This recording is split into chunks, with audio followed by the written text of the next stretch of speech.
Welcome. In this tutorial, we'll guide you on how to add the contact info icon in WhatsApp Web.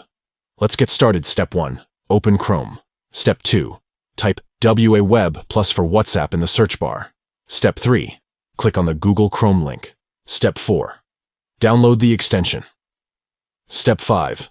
Open WhatsApp. Step 6. Click on the extension from the toolbar. Step 7.